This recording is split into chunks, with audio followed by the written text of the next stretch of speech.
So we've talked at length over the course of the session about whether how people in the caucus felt, and then of course with Senator Michel's decision to not run for re-election, that put a whole nother element in this.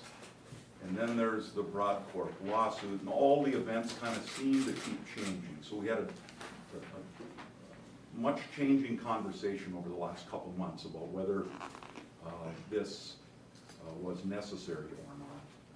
And we actually just, I think Senator Pappas came to me this morning. We made a decision to go forward with a complaint against him. But we had not made that decision based on all those changing circumstances actually until this morning. So with that, I'll hand it over to the Senator. Even though Senator Michel has announced he's not going to run again, he still will be serving out his term. Therefore, he's still subject to the benefits and the discipline of the Senate. And you know, I don't really look forward to doing this. And if it can be resolved very quickly, I'd like him to do that. But I do think he owes us an apology. There should be a public apology on the floor of the Senate for lying and for not providing due diligence and pursuing this issue when he first heard about it, for participating in a cover-up. I just don't think it's appropriate behavior on the part of a sitting senator. And we did wait to see if the Senate majority was going to conduct an investigation, as Senator Bakk mentioned, and to this day we've not heard of that happening.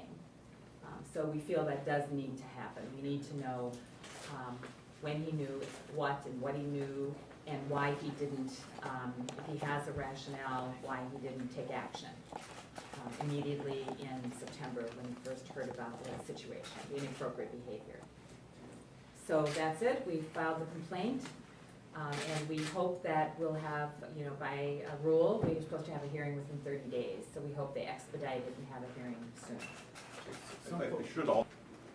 Senator Portman came to me after the second letter went to Senator Sandra and says, you know, Tom, hold off on any kind of action because we're doing an internal review. And I saw nothing.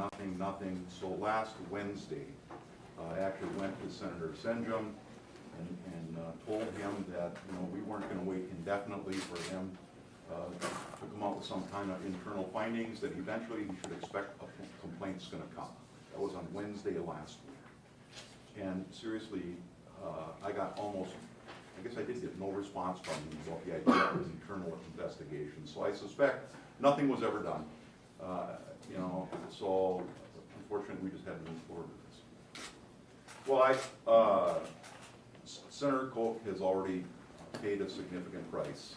I think in her personal life, in her life here at the legislature as a leader, I think that would probably appear like piling on.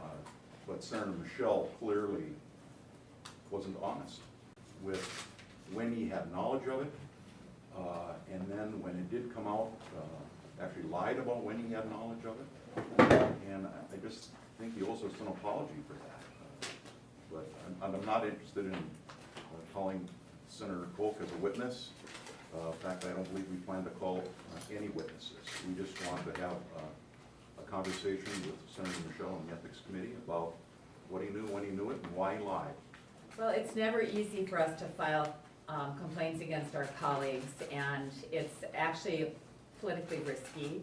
You know, I mean, I have, certainly I need to work with the majority if I'm going to get any legislation passed. So I had to really think about that myself. But I felt that overall the accountability issue was the most important thing.